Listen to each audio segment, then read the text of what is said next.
So I'm with Sally May, scribe on the St John's Bible Project. So you were instrumental in getting a lot of people who have been on the project for all this time on board. Yeah.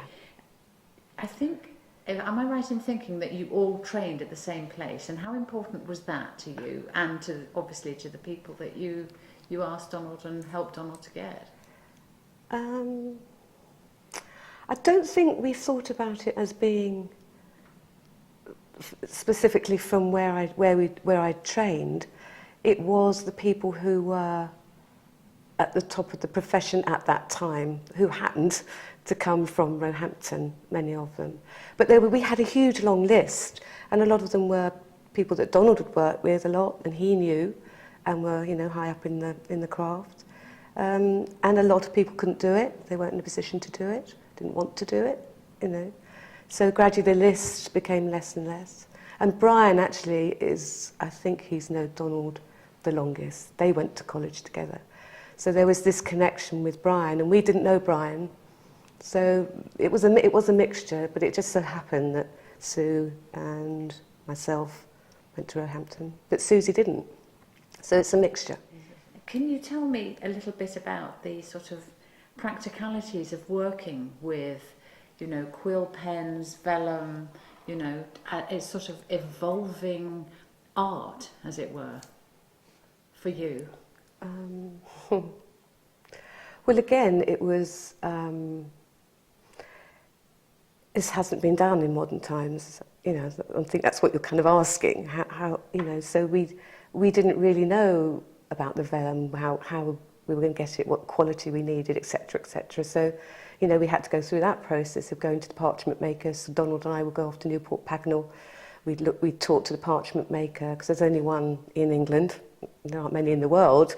So we had to start off by sourcing materials. So that we used to go off there and talk to him. And it was difficult to get a skin the size we wanted it, because Donald's vision was to have this big book, you know. And so that was, you know, very much the beginnings of getting. And then how do you prepare it? You know, what do? You know, how do you do it on one side or the other?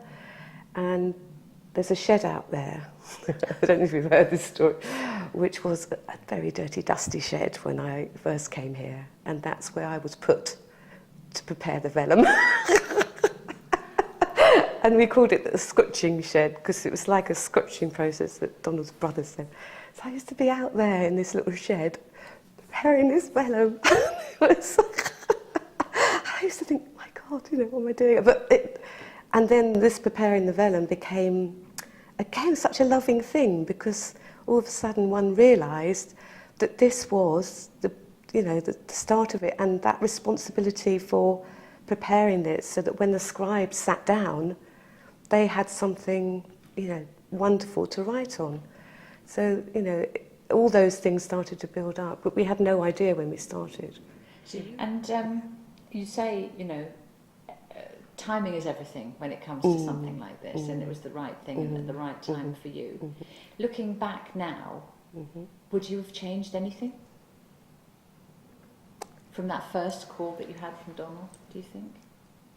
Well, I said no to him at first. Did you? Yes, because I was just building up my own business, just separated with my husband, and I didn't feel it was the right time, so I did say no. And then I rang a very dear friend, and she said, "What? You know, you've turned Donald Jackson down in the Bible?" And then I sort of went away and thought about it, and I talked to my daughter, and they always knew that, you know, I talked about Donald and the project and how wonderful it was. Because I'd written to him and I said, you know, congratulations on getting this commission. And I put at the bottom, if you ever need the services of a humble scribe. So when he approached me, and I said no, and then afterwards I thought, why did I do that? So then I contacted him again, and he said, oh, come up and see me. So I came up, and that was it. I said, oh, I'll come and see how it works out, and stayed for 6 years.